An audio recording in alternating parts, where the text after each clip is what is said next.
Hey everybody, it's Book of Katherine. I hope you're doing well. It's January 21st, and I've been tweeting all morning long about basically Donald Trump at Davos. And so my arm is really, well, and the world and the UN and all the economics and stuff, and how it's been reversed so very easily and why that was so easily to reverse. And I wanted to tweet again on another thread, but my arm is just super, super tired. And so I'm going to try and do it here when I'm not necessarily ready to film. And I'm going to really try and do that. And we'll see how it goes. So anyway, we have been figuring some things out with my health recently. Well, not figuring some, no. So we've been guessing at some things with my health again. I'm so freaking complicated. I think that when you go through an accident and you get full body injuries, like I haven't been through one accident. I don't have this nice little one accident thing. I have multiple accidents.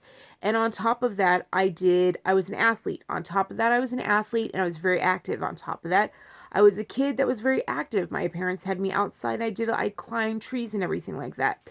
I was an active kid. So, the body has wear and tear.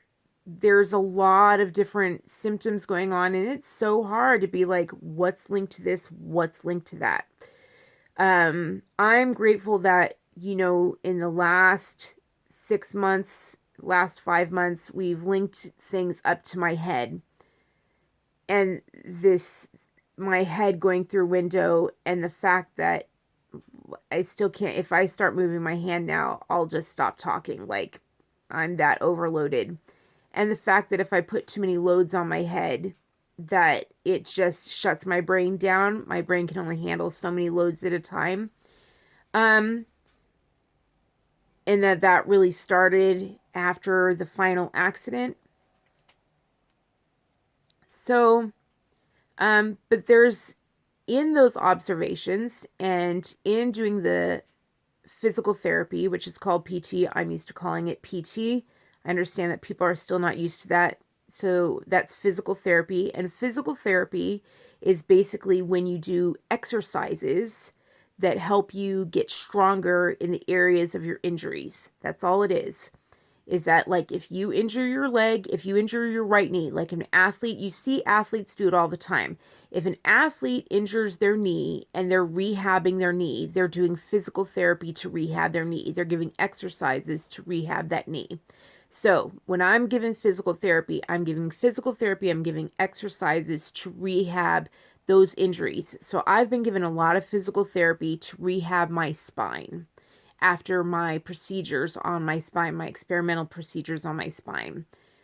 On top of that, I also have occupational therapy. Occupational therapy has been for what's going on with my head. So, and also how to handle my spine, whatever's going on my spine, and how to handle the world around me and how to handle everyday activities.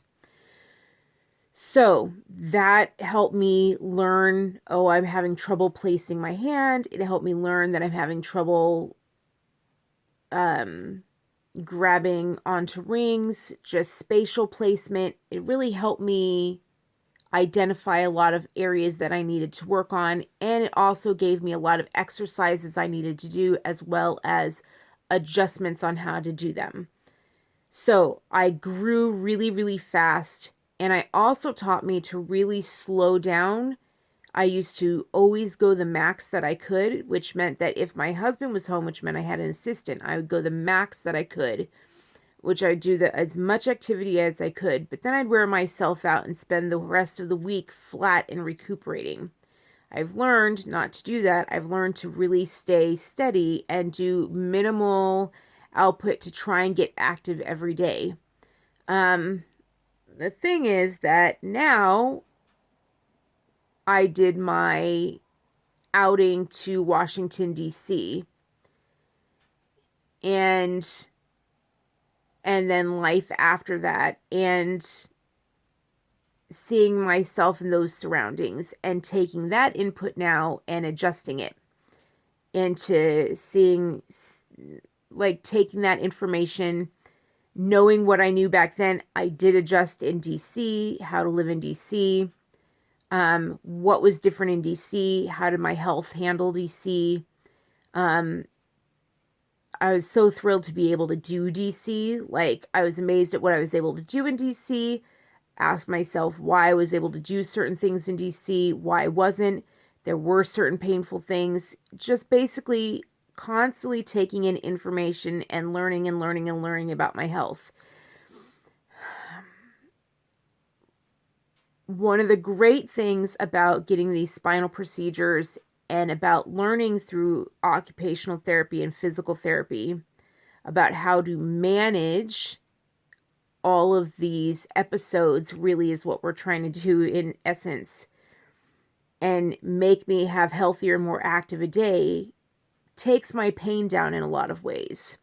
And when I take my pain down, I end up being more aware of my body and my physical symptoms. I am much more awake in a way, instead of constantly dissociating and tweeting to you guys and just trying to stay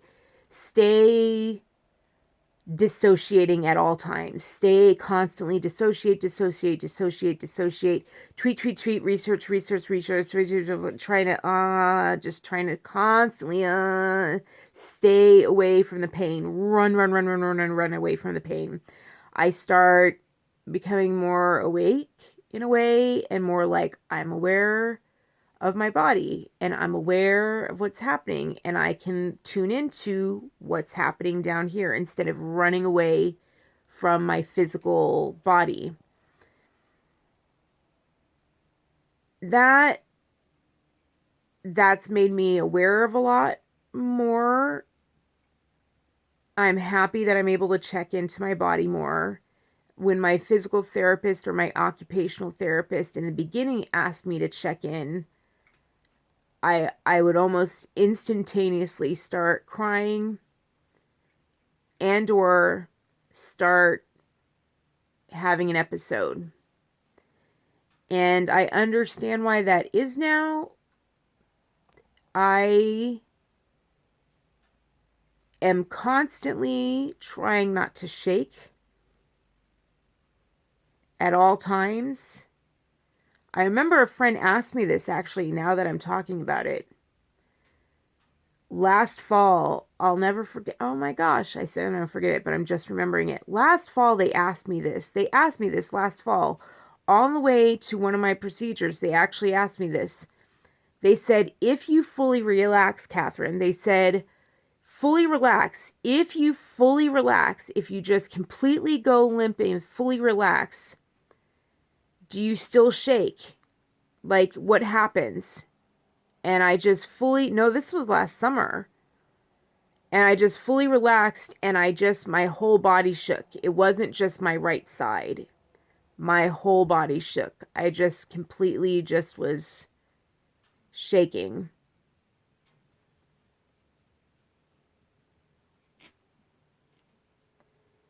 And I remember I didn't think as much about it because that kind of went away. I think it went away with the right lumbar procedure. I think that it took so much pain down that the right lumbar went away, and so I didn't worry about it.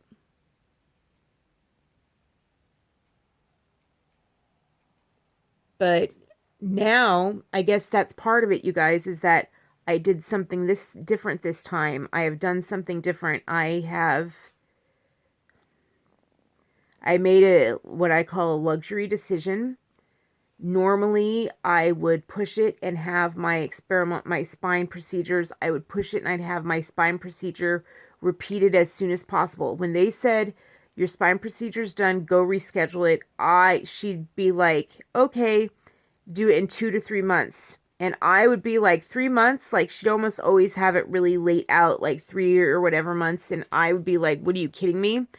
And I'd be like, you asked me when it wears off, and I say a month, and you're telling me to do 2 months. And I remember I'd get so upset, and I'd tell my husband to go schedule it as soon as they could book it. Like, as soon as they could book it, get that next procedure in. And then I started noticing over time I don't remember how it happened, but something happened where maybe it was having my occupational therapist and my physical therapist. Something happened where I know my tailbone, my procedures on my tailbone for that, it still hurts. Like it still hurts down there. That's never really gone away. It still hurts a lot down there. That's a really sensitive area to get it. I really kept pushing it there. I've had like 4 down there. It's a really sensitive area to have it. Nothing else on like that. Like nothing else that hasn't happened anywhere else. But I'm like, I always pushed it on those. And we just unfortunately had to have it 4 times there. They got the booking wrong or whatever. And something happened. Instead of 3, I had 4, and it wasn't supposed to be like that. And so, anyway, it wasn't a big deal. I think everything worked out for the best.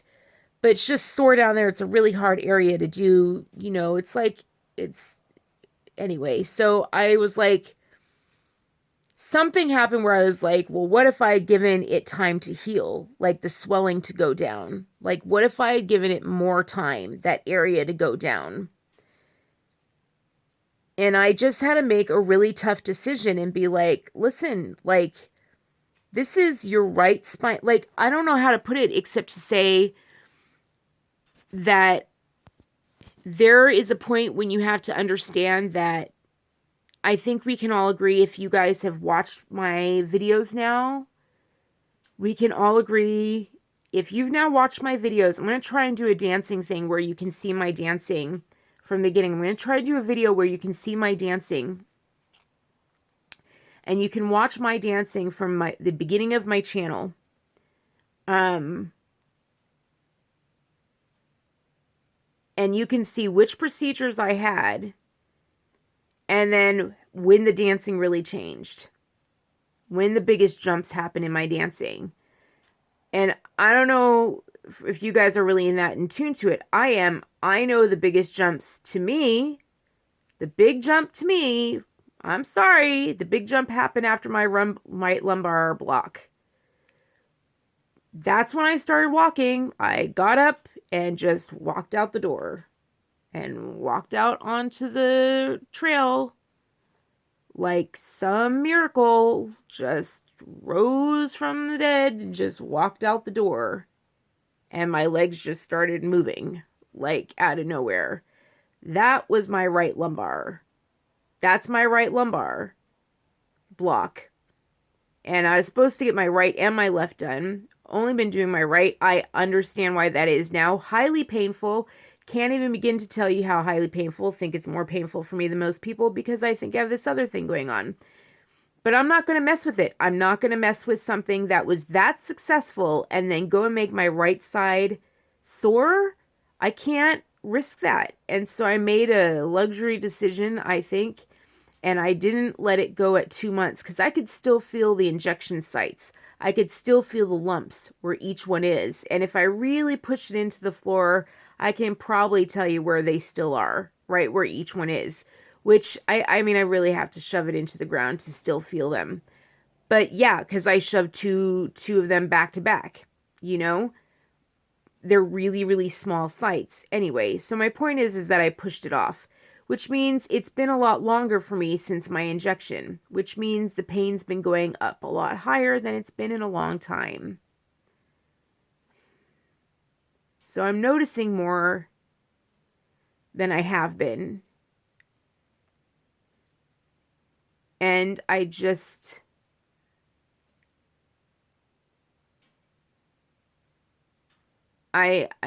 shake. I'm constantly trying not to shake. The difference is that now I have more muscle mass than I've ever had before. And so I just noticed so much more. I have so much more muscle mass than I ever had before. It makes sense now, like why I'm scared to get in the shower. If this is what's going on. Do you remember how I said, like, it's possible, it's a possibility, it's something I'm exploring. I feel like every month I have a new thing that I'm exploring. So I'm going to ask the doctors about it. But it's possible that, like, the TBI can trigger different diseases in people. Like TBI can trigger an immune disease. It can trigger all these different kinds of immune diseases. It can trigger also, it's your brain. It can trigger a whole bunch of different disorders. It's brain trauma or whatever. I think that we're going to explore a possibility that it may have triggered some sort of, see, there goes, some sort of epilepsy in me. My husband asked me to describe it, and I've described it this way before to him and my friends. I've actually described the pain this way before. And it's funny that it was a friend that said something. They were like, I really think it might be epilepsy. And the reason we didn't think it was epilepsy is that, my doctor in California, they did an EKG like a long time ago. I mean, it's not like it hasn't been, I don't remember. But it was really, really early on. And it's just once, and I don't remember. And I know I'm a lot worse now than I was then. I was having the tremors at night then. Like, I was able to sit in a seat back then, and I'm not able to do what I was able to do back then. Who knows? I don't know. But now, today, and maybe I was just holding it down. I don't know. But I know, like, now, like, even my hand, like, if I just, I don't know if I can do it, but I've shown you guys like that. If I relax,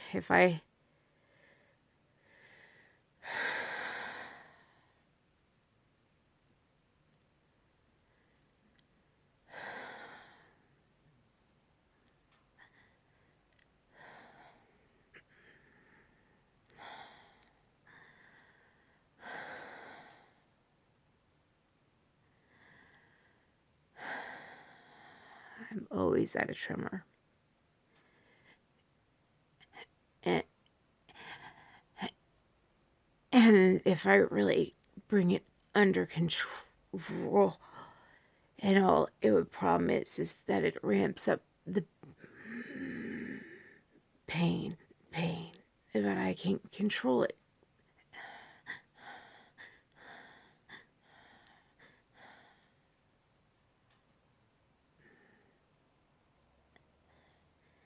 I can control it and get it under control. The problem is that it causes the worst headache imaginable. Like, it's the worst headache ever. And so every day, so I'm just trying to do this thing where we're trying to decide now if I should just let the tremors go. I notice if I just let the tremors go, then I fall asleep.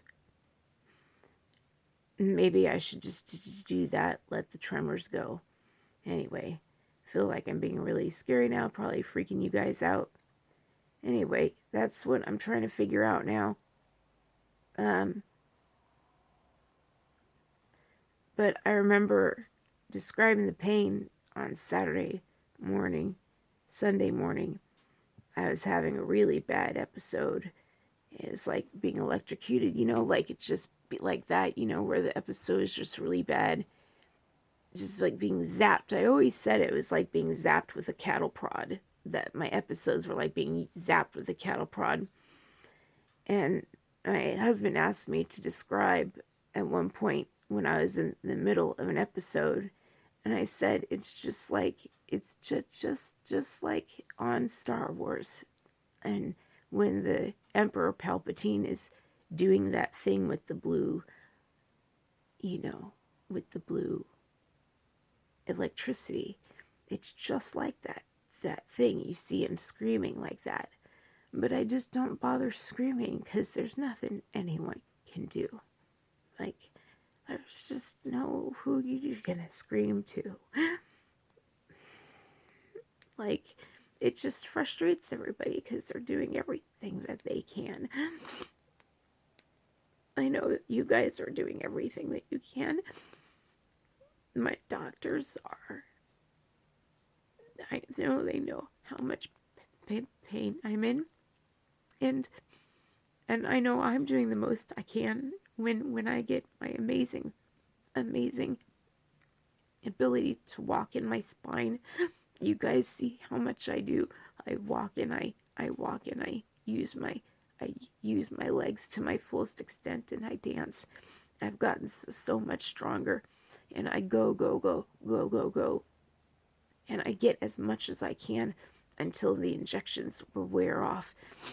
And I don't care if the episodes come afterwards, because I let the episodes come because I need to get my body as strong as possible.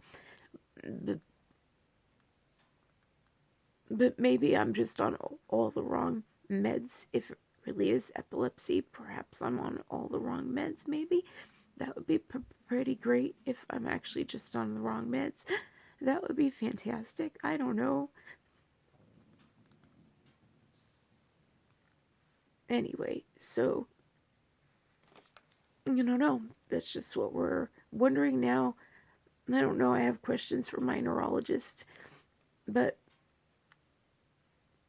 we'll see. Anyway, I'm always crying on you guys. Oh God, this isn't even doing it the right way. It's flipping on you. I'm sorry. All right. I love you guys. I'm sorry that it's been flipping on you. The sides, it looks like it's been flipping on you. Sorry. Anyway, I'm sorry that I cry so much. Let's just say that that's electrical storms. We can blame it on electricity.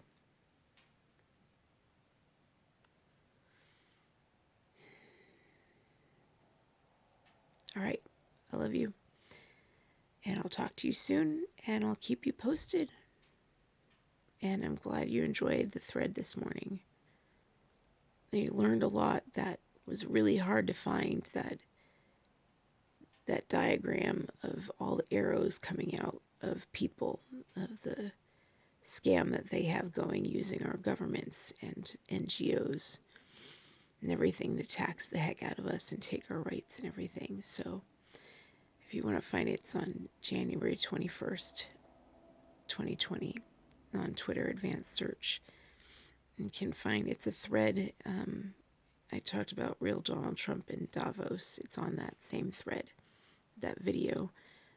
You can just search at Davos at Book of Katherine. It'll be in that thread on January 21st, 2020. Really hard research to find. So anyway, if you guys want to donate below, it would really help. Oh, my head. I love you guys so much. Bye.